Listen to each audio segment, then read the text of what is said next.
The drilling rig shook violently as it pushed deeper into the African earth. Metal grinding against rock in a rhythm that had become familiar to the team over the past 6 months. Dear Daniel Harper wiped sweat from his forehead and checked the depth. Gauge again. 3 kilometers down and still going, the Tanzanian Rift Valley stretched out around them. A scar in the Earth's surface that had puzzled geologists for generations. Strange seismic readings had brought them here. Patterns that didn't match any known geological activity. "We're hitting something," Lisa Morrison called out from her station. Her eyes fixed on the monitor, the geologist's voice carried a note of confusion. "The drill's slowing down. But the rock density readings don't make sense." Kyle Bennett, their chief engineer, adjusted several controls and frowned. "It's not rock," he said slowly. "The resistance is wrong." Too uniform. Daniel moved to look over their shoulders. Studying the data streaming across the screens, his heart began to race as he realized what he was seeing. The drill had struck something metallic, something that shouldn't exist at this depth in a geological layer that was millions of years old. "Shut it down," he ordered, carefully. The rig powered down with a groan, leaving an eerie silence broken only by the wind whistling across the valley. The team gathered around the data readouts, each of them trying to process what they were seeing. The object below them was massive, its surface perfectly smooth, and geometric initial scans showed it extended in all directions. A structure buried deep beneath the African continent. "How big is it?" Lisa asked quietly. Kyle ran several calculations, his fingers flying across the keyboard. "At least 5 kilometers across," he replied. "Maybe larger. Our sensors can't detect the edges." Daniel felt a chill run down his spine despite the heat. Whatever they had found, it had been placed here deliberately, and judging by the geological layers surrounding it, it had been here for an impossibly long time. The news spread quickly within 48 hours. The small camp had transformed into a major research site. Scientists from around the world arrived in waves, each bringing their own equipment and expertise. The International Space Research Coalition sent their best. Dr. Amanda Pierce, a woman whose reputation for solving impossible puzzles was legendary. She stepped out of the helicopter with a tablet already in hand, her eyes scanning the drilling site with intense focus. "Show me everything," she said to Daniel. Skipping any pleasantries, they spent the next 3 days running every test they could devise. The object's composition was unlike anything in the periodic table. Materials that shouldn't exist according to current understanding of chemistry. More disturbing was what Amanda's team discovered about the signal it's broadcasting. She told the assembled scientists during an emergency meeting has been for millions of years, maybe longer. "Broadcasting what?" someone asked. Amanda pulled up a visualization on the main screen. "We don't know yet. But it's not random noise. It's structured, deliberate, and it's not aimed at Earth." The holographic display showed the signal's directionality, a beam of energy shooting out into space. "It's a beacon," Daniel said, the realization hitting him like a physical blow. Someone put this here to call out to the stars. The question of how to access the structure consumed them. They couldn't simply drill through it. The material resisted every cutting tool they tried. Amanda suggested a different approach, searching for an entrance rather than forcing their way in. It was Lisa who found it. A subtle variation in the structure's surface detected by ground-penetrating radar. The seam was barely visible, a hairline crack that formed a rectangle 3 meters tall when their equipment touched it. The surface rippled like water. "Everyone back," Daniel ordered. But the change was already happening. The section of metal simply vanished, flowing away to reveal a passage leading down into darkness. Lights activated automatically as they approached, a soft blue glow that seemed to come from the walls themselves. The interior was vast, a chamber that stretched beyond the reach of their flashlights. Technology filled the space, Machines of unknown purpose, standing silent and waiting. Amanda was the first to step inside, her scientific curiosity overriding her caution the moment her foot crossed the threshold. The entire facility hummed to life. Holographic displays materialized in the air, showing symbols and diagrams that shifted and changed. The team stood frozen, watching as the ancient systems responded to human presence for the first time in epochs. Daniel felt a mixture of wonder and fear. They had found something extraordinary, something that would change humanity's understanding of its place in the universe. But as he watched the alien technology activate around them, a question nagged at the back of his mind. If this was here, buried for millions of years, who had built it? And more importantly, were they coming back? The holographic displays began to coalesce, forming patterns that almost looked like writing. Kyle pointed to one section where the symbols seemed to be repeating. It's trying to communicate, he whispered. Amanda pulled out her tablet and began recording everything, her hands shaking slightly. The excitement in the chamber was palpable, but so was the tension. They had opened something that had been sealed for longer than human civilization had existed. The facility systems continued to activate, each new display adding to the growing complexity. Somewhere deep in the structure, something much larger powered up with a deep thrumming sound that vibrated through the floor. Daniel made a decision. We need to document everything, but we also need to move carefully. Whatever this place is, it wasn't built by accident. There's a purpose here, and we need to understand it before we go any deeper. As the team began setting up their equipment, spreading out through the chamber to catalog what they were seeing, none of them noticed the subtle change in one of the displays. A countdown had appeared, numbers decreasing in a steady rhythm, and far above them, beyond Earth's atmosphere, something in deep space detected the facility's activation. Ancient systems long dormant began to wake, processing the signal they had been waiting millions of years to receive. The beacon had been answered, and those who had been watching were finally coming home. The chamber had become their entire world. For 3 days, Daniel's team worked around the clock, mapping the facility's interior and trying to understand the technology that surrounded them. Every surface seemed to serve a purpose. Every wall contained systems that hummed with quiet energy. Lisa had discovered that the blue glow came from something embedded in the metal itself, a light source that never dimmed and generated no heat. Kyle spent hours studying what appeared to be power conduits, trying to trace where the energy was coming from. His instruments showed readings that made no sense. The facility was drawing power from somewhere, but there was no generator, no fuel source he could identify. Amanda had assembled a team of linguists and computer scientists, all of them working to decode the holographic displays that filled the main chamber. The symbols shifted and changed, as if the facility was trying different approaches to communication. Then, on the 4th day, everything changed. Jake Rodriguez, a linguist from California, was studying a particular sequence of symbols when they suddenly rearranged themselves. The holographic display flickered, and new images appeared, pictograms that were almost universal in their clarity. A planet, clearly Earth, a timeline stretching back millions of years, and a species, humanoid but distinctly not human, that should have evolved here but never did. Oh my God, Jake breathed. It's showing us its history. The team gathered around as the facility systems finally found a way to communicate. The story it told was both magnificent and tragic. 65 million years ago, a civilization called the Architects had roamed the galaxy. They were ancient beyond human comprehension, beings who had mastered science and technology to levels humanity could barely imagine. They were also dying. Their homeworld had been destroyed in a cosmic catastrophe, and their species was scattered across the stars. The Architects had found Earth, a young planet teeming with life but lacking any intelligent species.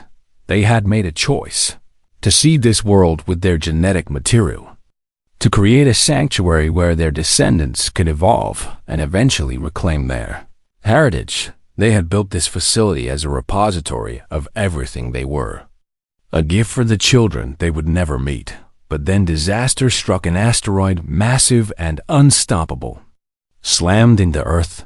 The architects' carefully planned evolution was wiped out in an instant. Their genetic material scattered and lost. The facility sealed itself, waiting for inheritors who would never come. So we're not supposed to be here, Lisa said quietly. The holographic display shifted again. And this time the message was clear. Humanity had evolved by chance, by accident. In the ecological vacuum left by the extinction event, they were not the intended recipients of this legacy. More concerning were the warnings that began to appear. The symbols flashed red, and Jake worked frantically to translate them. When he finally understood, his face went pale. "It says this archive is not for nascent species," he reported. "It says there's danger, that we should leave."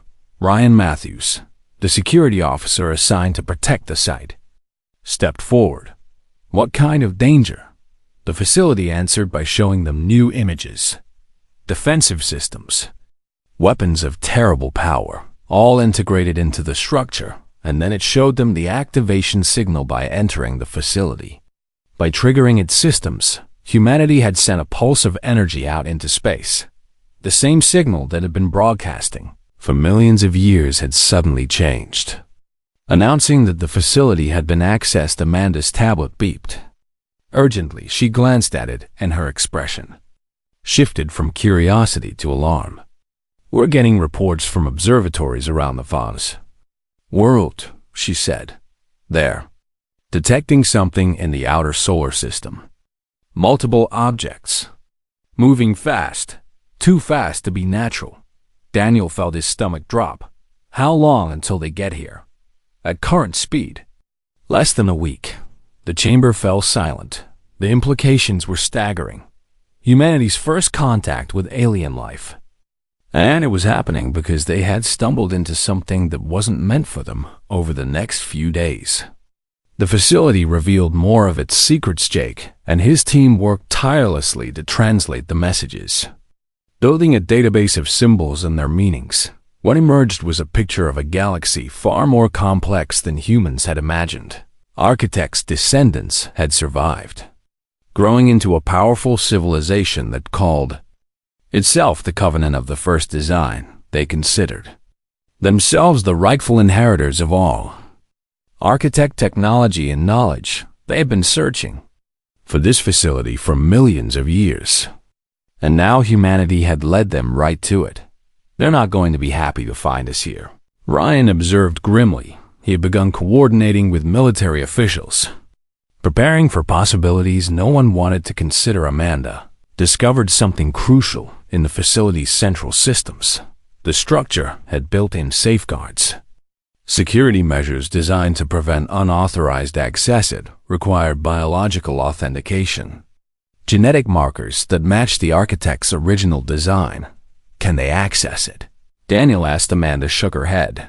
"I don't think so. Not easily. The architect's descendants have evolved over millions of years. Their genetics have changed, but there's something strange," she continued, pulling up a holographic display of DNA sequences. "The facility is responding to us, to human DNA. It shouldn't be. We're not related to the architects, but there are trace markers. Tiny similarities." Lisa leaned in to study the data. "We all evolved from the same planetary ecosystem," she said. "Earth's ancient biosphere, the one that existed before the asteroid. Could there be enough genetic overlap?" "Apparently, yes," Amanda replied. "We're like very distant cousins to the species that was supposed to inherit this place. Strange cousins, but family nonetheless." The week passed in a blur of activity. Scientists worked to extract as much information from the facility as possible. Knowing that their time might be limited, world leaders were briefed on the situation, and preparations began for something humanity had never faced. First contact with an alien species that might view them as trespassers when the alien ships finally arrived. They did so with a display of power that left no doubt about their capabilities. 3. Massive vessels materialized in Earth orbit. Each one larger than any structure humans had ever built. They hung in space like dark monuments, their surfaces absorbing light rather than reflecting it. The first transmission came 12 hours after their arrival, a voice, translated by systems far more advanced than anything humanity possessed, spoke in clear English. We are the Covenant of the First Design, inheritors of the Architect's legacy. You have accessed sacred ground that does not belong to you. We demand immediate entry to the facility and the return of our heritage. You are genetic accidents, life that arose in place of those meant to inherit. You have no rights to what lies beneath your world. Daniel stood in the facility's main chamber, listening to the transmission with a sinking heart around him. His team looked equally shaken. They had made one of the greatest discoveries in human history, and now they might have to surrender it to beings who saw humanity as nothing more than an inconvenience. What do we do? Lisa asked quietly. Daniel looked around at the ancient technology, at the knowledge that could transform human civilization. If they could only keep it, we find a way to prove we deserve to be here, he said. The architects left this as a gift for worthy inheritors. Maybe worthiness isn't about genetics. Maybe it's about something else, entirely outside. In the darkness of space, the Covenant ships began to move closer to Earth, their weapon systems powering up with a light that painted the planet below in shades of threat and promise. President Christopher Allen had faced many crises during his time in office, but nothing had prepared him for this. He stood in the Situation Room, surrounded by military advisors and scientists, watching as the alien vessels moved into lower orbit around Earth. Their size was intimidating enough, but intelligence reports suggested their technology was centuries ahead of humanity's best weapons. How do we negotiate with beings who think we're accidents? He asked the room at large. Ambassador Brandon Cole, a veteran diplomat who had resolved dozens of international conflicts, stepped forward. We focus on the one thing they need from us, he said. They want access to the facility, but they can't get in without biological authentication. That gives us leverage. Christopher nodded slowly. But if we refuse, they could simply destroy us and take their chances with the facility, which is why we don't refuse. Brandon replied, we negotiate. We buy time, and we hope Dr. Harper's team finds something we can use. Commander Nicole Shaw represented Earth's hastily assembled defense fleet, a collection of military vessels and armed satellites that looked like toys compared to the alien ships. She pulled up a tactical display. We've positioned our forces in a defensive pattern around key population centers, she reported. If they attack, we'll hold them off for maybe 30 minutes before we're overwhelmed. The assessment was brutal in its honesty. Christopher made his decision. Open a channel to the Covenant. Let's talk to them. The alien commander who appeared on the screen was both familiar and utterly foreign, humanoid in basic shape, but with features that suggested millions of years of divergent evolution. Their skin had a metallic sheen, and their eyes held an intelligence that was simultaneously welcoming and cold. I am First Commander Thorol of the Covenant. The aliens said their translation seemed perfect, capturing nuances that suggested they had studied human languages thoroughly. You will grant us access to the Architect facility. Immediately, Christopher kept his voice steady. We're prepared to discuss terms for cooperation. There are no terms, Thorol replied. The facility belongs to the Covenant by right of inheritance. Your species has no claim to it. We evolved on this planet. Christopher countered. The facility responds to our biology. Perhaps that gives us some claim. Thorol's expression hardened. You are a contamination. Life that arose where it was not intended.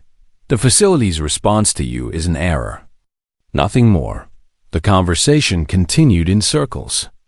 Neither side willing to give ground. Meanwhile, in the facility beneath Africa, Daniel's team had made a breakthrough. Amanda burst into the main chamber, her tablet showing complex data streams. The facility isn't just an archive, she announced breathlessly. It's a test. Daniel looked up from the control panel he'd been studying. What kind of test? The architects built in protocols for exactly this situation, Amanda explained. They anticipated that their intended species might not evolve, that someone else might find the facility. She pulled up holographic displays that Jake had helped translate. There's a challenge embedded in the core systems, a series of trials designed to determine worthiness. The architects believed that their legacy should go to whoever proved themselves deserving, not just to whoever claimed genetic inheritance. Kyle joined them, having overheard the conversation, so the Covenant doesn't automatically get access just because they're related to the architects. Exactly, Amanda confirmed. Anyone who wants to claim the archive has to prove they possess the qualities the architects valued: intelligence, wisdom, compassion, and the ability to think beyond immediate survival. Daniel felt hope kindle in his chest. Have the Covenant ever taken this test? Amanda shook her head. According to the facility's records, no one has. The Covenant has been searching for architect facilities for millions of years, but they've never found one that was still functional. This is their first real chance. It's also ours, Daniel said quietly. Ryan Matthews had been listening from the entrance. So we're in a race, he observed. Whoever completes the test first gets the archive. It's not quite that simple. Jake interjected. He had been studying the test parameters. The trials are designed for the species attempting them. They adapt to test the specific strengths and weaknesses of whoever enters. We can't just copy answers. We have to solve problems that are uniquely challenging for humans above them. The diplomatic situation was deteriorating. The Covenant had given Earth an ultimatum: grant them access to the facility within 1 week, or face military action. President Allen had tried to explain about the test, but Farrell had dismissed it as human trickery. The Covenant does not need to prove itself, Farrell had said. We are the rightful inheritors. Your species will surrender the facility, or we will take it by force. Commander Shaw had mobilized every military asset. Earth-possessed ships that had been designed for conflicts between nations were now positioned to face weapons that could reshape continents. She knew it was hopeless, but humanity wouldn't go down without a fight in the facility. Daniel gathered his team. We're going to attempt the trials, he announced. If we can complete them before the deadline, maybe we can prove that humanity deserves a place at this table. The entrance to the test chambers was in the deepest part of the facility, a massive door that had remained sealed until now. As the team approached, it opened silently, revealing a corridor that seemed to stretch into infinity. The trials began immediately. The first challenge was pure physics, a puzzle that required understanding of quantum mechanics at levels humanity was still developing. Katie Sullivan, a young programmer who had joined the team just days ago, took the lead. Her fingers flew across holographic controls as she manipulated variables and tested theories. It's asking us to solve a thus paradox, she muttered. How to generate stable exotic matter. The team worked together, combining theoretical knowledge with creative thinking. Hours passed as they struggled with concepts that pushed the boundaries of human understanding. Finally, Katie made a breakthrough. Seeing a pattern that the others had missed, the solution involved thinking about the problem backwards, approaching it from an angle that seemed counterintuitive but ultimately worked. The door to the next chamber opened. Word of humanity's progress reached President Allen during a tense standoff with the Covenant fleet. had been demanding updates on when they would grant access. Growing more aggressive with each communication. "Tell them we're taking the test," Alan said to his advisors. "Tell them that if they believe they're worthy, they can take it too." When the message was delivered, Daryl's response was immediate and furious. "The Covenant does not submit to tests designed by the dead. We are the inheritors. That is all the worthiness we need." But not everyone in the Covenant fleet agreed. A junior science officer named Kelleth had been monitoring human transmissions, fascinated by their approach to the trial. Kelleth had studied the architects extensively and knew that they had valued wisdom over pride. The young officer began to question whether the Covenant's approach was truly in line with architect philosophy on Earth. Daniel's team pushed deeper into the trials. Each challenge tested a different aspect of humanity: their ability to cooperate, their willingness to sacrifice for others, their capacity for both logic and empathy. One trial required them to solve a problem that could only be completed by putting someone at risk. Lisa volunteered without hesitation, trusting her teammates to protect her while she worked on the dangerous components. The trials weren't just testing knowledge. They were testing character. The week was passing too quickly. Commander Shaw received reports that the Covenant was powering up their weapon systems. The deadline was approaching, and Farrell showed no signs of backing down in the facility. Daniel and his team faced a final trial. It was deceptively simple. A question displayed in holographic text: "What is the purpose of knowledge?" The team debated for hours. Kyle argued it was to advance civilization. Amanda suggested it was to understand the universe. Jake proposed it was to connect different forms of life through shared understanding. But it was Lisa who finally understood. "It's to make better choices," she said simply. "Knowledge without wisdom is just data." The architects didn't want their legacy to create more powerful beings. They wanted it to create better ones. The chamber filled with light as the correct answer registered. The final door opened, revealing not another challenge, but a message from the architects themselves. Daniel read it aloud, his voice filled with wonder. The architects had known they might fail, that their plan might go wrong. They had built a test not to exclude, but to ensure that whoever found their legacy would use it wisely. Worthiness wasn't about genetics or inheritance. It was about the choices a species made when faced with power beyond their understanding. As Daniel finished reading, alarms began to sound. The deadline had expired, and the Covenant fleet was moving into attack formation. Humanity had passed the test, but now they had to survive long enough to claim their prize.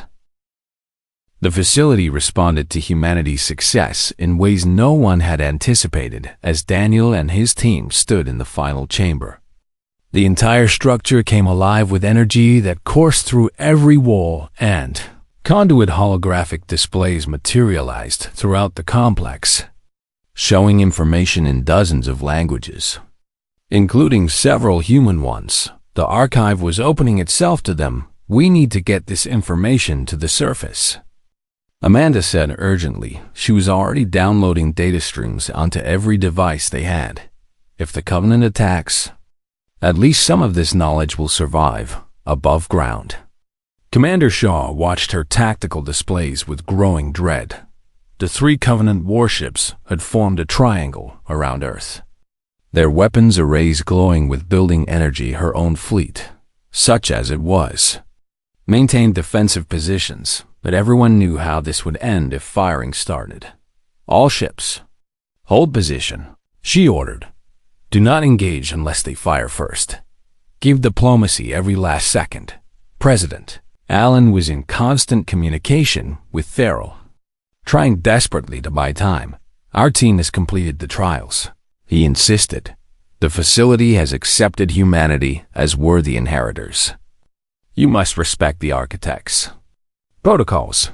Farrell's image on the screen showed barely contained rage. "You speak of protocols while squatting on sacred ground." The Covenant commander snarled. The architects were our ancestors, not yours. Their wishes died with them millions of years ago. What matters now is power. And we have more of it than you can imagine. The transmission cut off abruptly moments later. Energy readings from the Covenant ships spiked dramatically. They're targeting major cities. Shaw's tactical officer reported. His voice was steady despite the fear in his eyes. New York, London, Beijing, Mumbai, and a dozen others. Shaw felt her heart sink. She opened a channel to all. Earth forces. This is Commander Shaw to all units. Prepare to engage. If we're going down fighting. But before anyone could fire, something unexpected happened. One of the Covenant ships broke formation. The vessel moved away from its attack position. Its weapons powering down. Shaw's tactical display showed the ship taking up a neutral position between Earth and the Tejas and the Fae and the other two Covenant vessels. What in the world? Her second-in-command muttered. A new transmission came through. But this time, it wasn't from Theral. Face that appeared was younger, with features that suggested a different rank in the Covenant hierarchy. Science Officer Kelleth of the Covenant Research Division, the alien said. Their voice carried a tone that seemed almost apologetic. I must speak with your leaders immediately. I believe my commander is making a grave mistake. President Allen took the communication personally. I'm listening. Science Officer Kelleth glanced away, clearly nervous about openly defying their superior. I have studied the architects my entire life. Kelleth began. Their philosophy, their values, their approach to knowledge. First Commander Theral represents an older generation of the Covenant. Those who believe our genetic connection to the architects gives us automatic rights to their legacy. But I have read the architects' own writings, translated from fragments we found over millions of years. They believe that worthiness must be earned, not inherited. The young officer pulled up data on a secondary screen. Your species completed the trials, something the Covenant has never attempted because we assumed we didn't need to. According to architect philosophy, that makes you more worthy than us. Regardless of genetics, Christopher felt a glimmer of hope. Will Commander Theral accept this reasoning? Kelleth's expression was grim. No. But I am not alone in my beliefs. Many younger Covenant members question the old ways. We are transmitting your achievement to our home worlds as we speak. The political pressure may force Theral to reconsider. The standoff continued for agonizing hours. Commander Shaw kept her fleet ready, knowing that one wrong move could trigger annihilation in the facility. Daniel's team worked frantically to understand what they had unlocked. The archive was vast beyond comprehension, containing scientific knowledge that would take humanity centuries to fully process. K had discovered something particularly interesting in the facility's core systems. There's a protocol here, she called out. Something about shared access. Amanda joined her, studying the holographic code. It's a proposal system, she explained. The architects designed the archive to be accessible to multiple species, as long as they all proved themselves worthy. They didn't want their knowledge to create a single dominant power. They wanted it to foster cooperation and growth across different civilizations. Daniel understood the implications immediately, so the Covenant could have access too, if they took the trials. Exactly. Katie confirmed. This isn't a winner-takes-all situation. The architects wanted their legacy to benefit everyone worthy, not just one species. This information was transmitted to President Allen immediately. He saw the opportunity it presented and opened a new channel to both Theral and Kelleth. Commander Theral. Science Officer Kelleth, I have a proposal. Christopher began. The archive contains a protocol for shared access. Multiple species can benefit from architect knowledge, as long as they prove themselves through the trials. Humanity has completed the test, but the Covenant can take it as well. There's no need for conflict. Theral's response was swift and dismissive. The Covenant does not take tests like common students, Keleth interrupted. Broadcasting on an open channel that other Covenant ships could receive, with respect. Commander, is pride worth more than the Architect's actual wishes? We claim to honor them, but we ignore the very protocols they established. How does that make us worthy inheritors? The question hung in space like a physical thing on Covenant worlds light years away.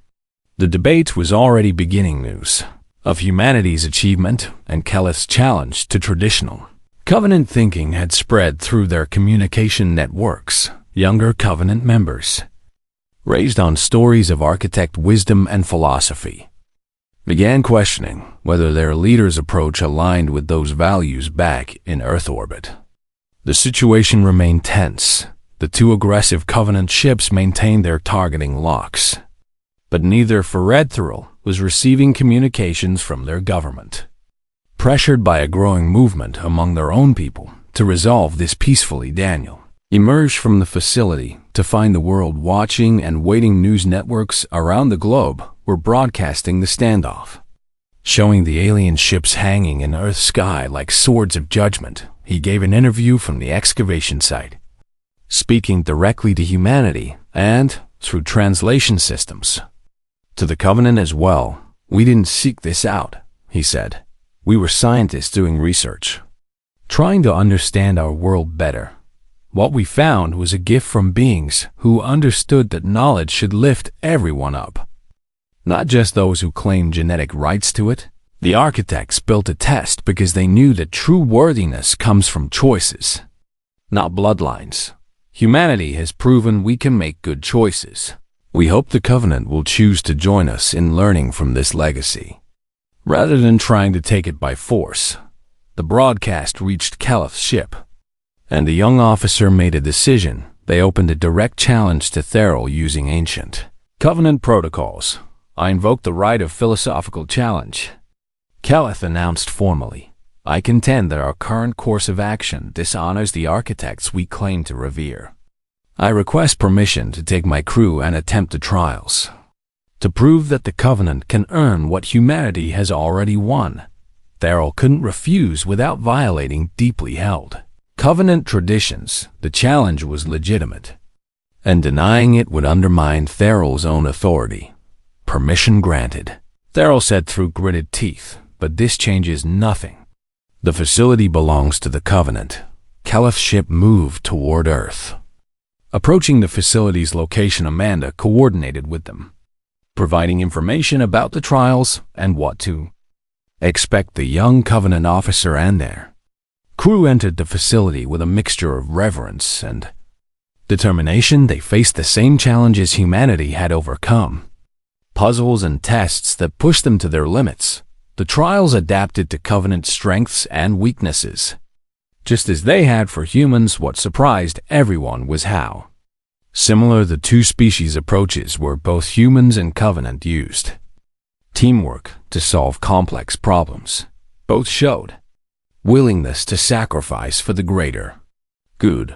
Both demonstrated the capacity for wisdom alongside intelligence. As Keleth's team progressed through the trials, something shifted in the broader Covenant fleet. Other ships began to question Therrell's hardline stance. If their own people could work alongside humans in the trials, treating them as equals, perhaps the old commander's view of humanity as genetic accidents was outdated.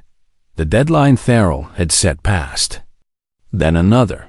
The Covenant commander found themselves boxed in by their own traditions and the changing attitudes of their people. When Keleth's team finally completed the trials, emerging successful just as humanity had, the political landscape had transformed.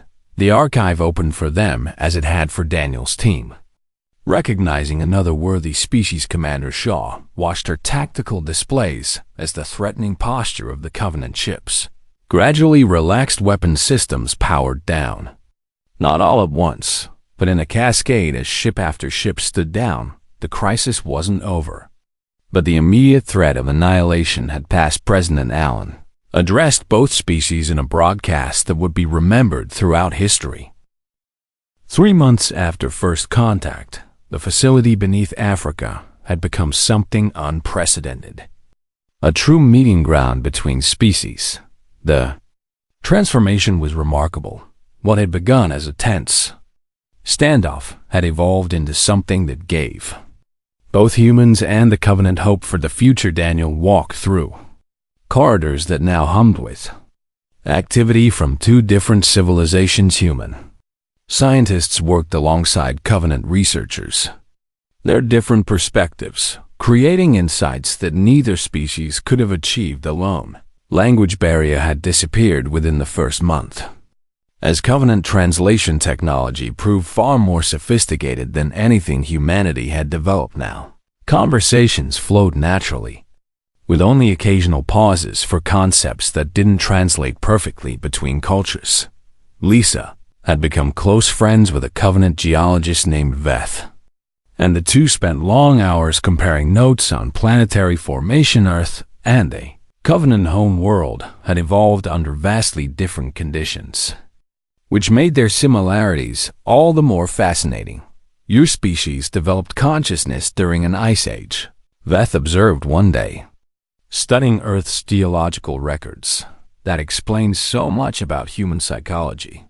You had to cooperate or die, which made you naturally inclined toward teamwork. Lisa nodded. What about the Covenant? Our evolution occurred during a period of abundance, Veth replied.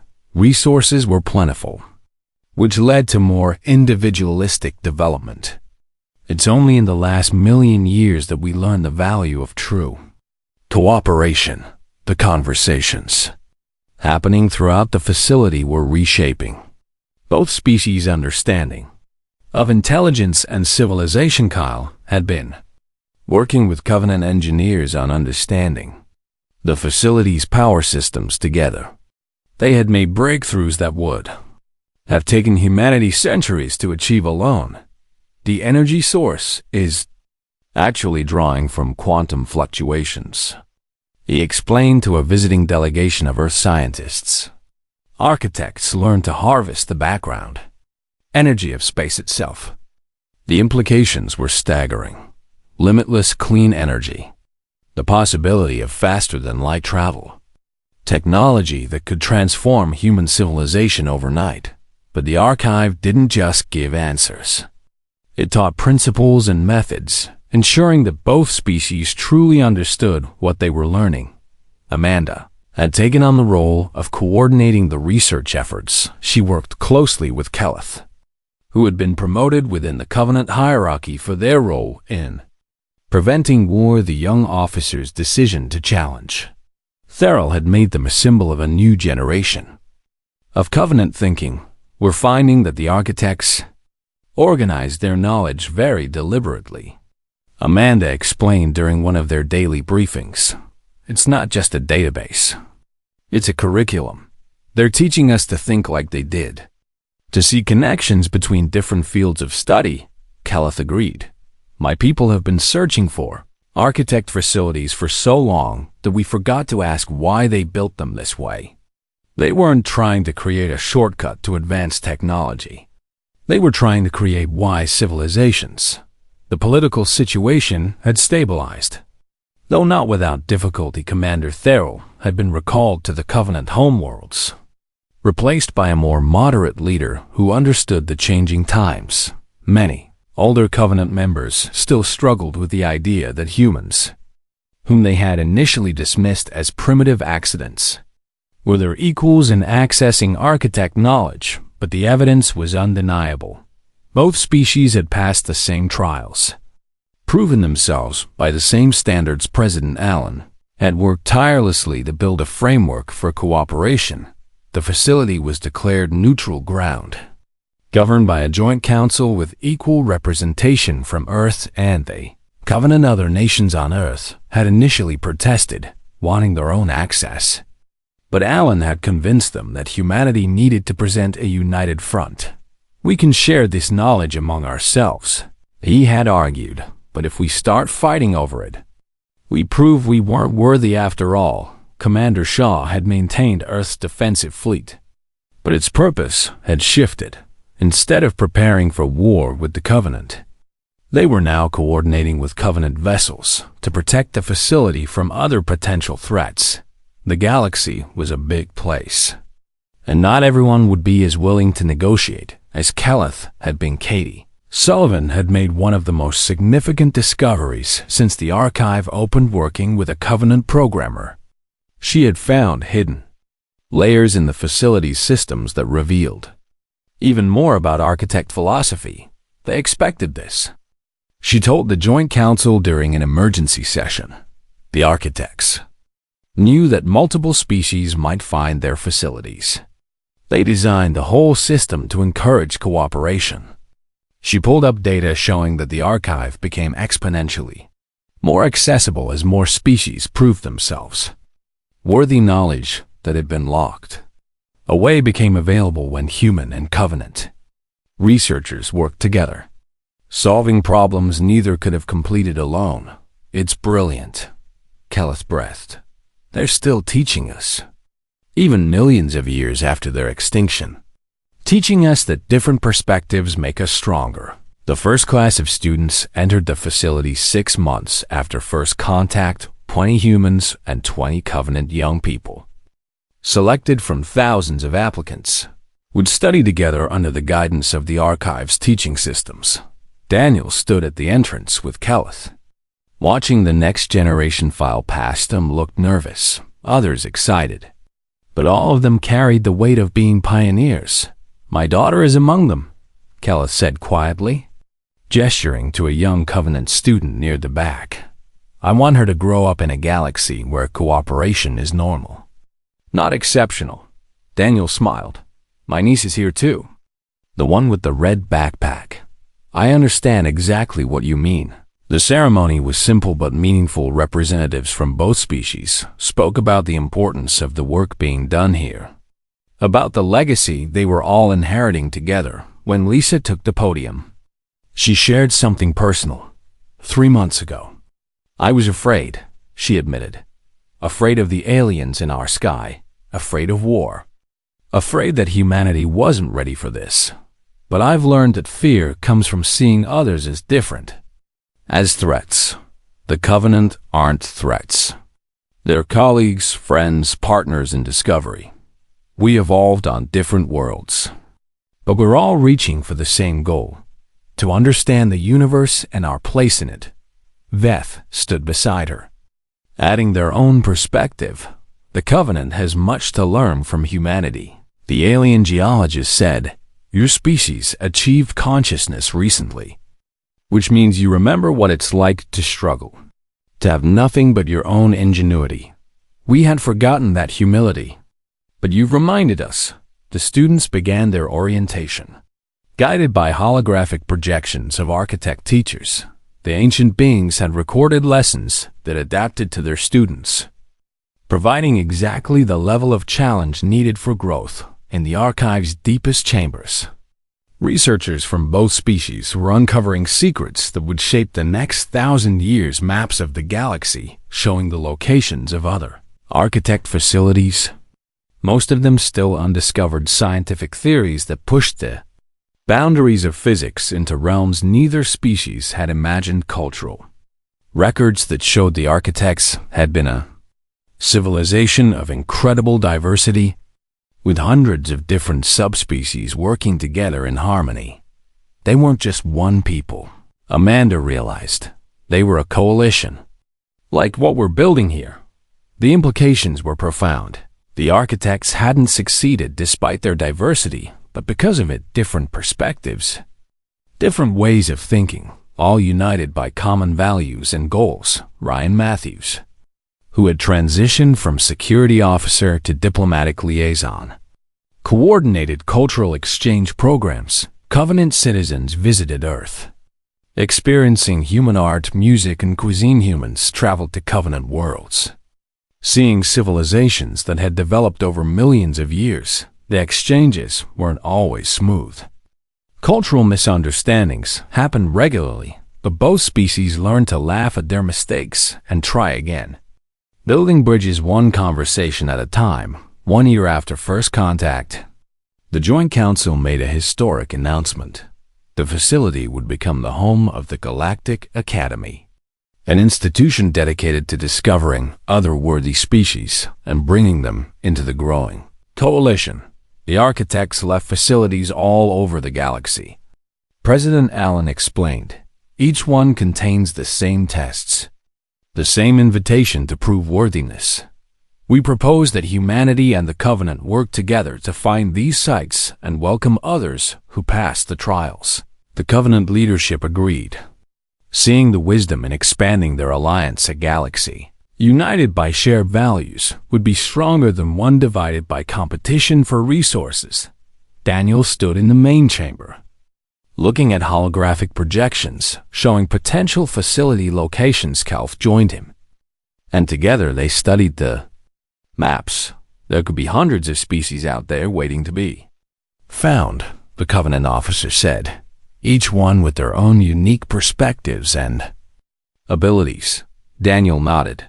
The architects created something bigger than we imagined. Not just an archive of knowledge, but a framework for galactic civilization. The first expedition launched 3 months later. A joint human Covenant vessel designed to explore the galaxy and search for other architect facilities. Commander Shaw led the military contingent, while Amanda headed the scientific team. The ship itself was a marvel, combining human and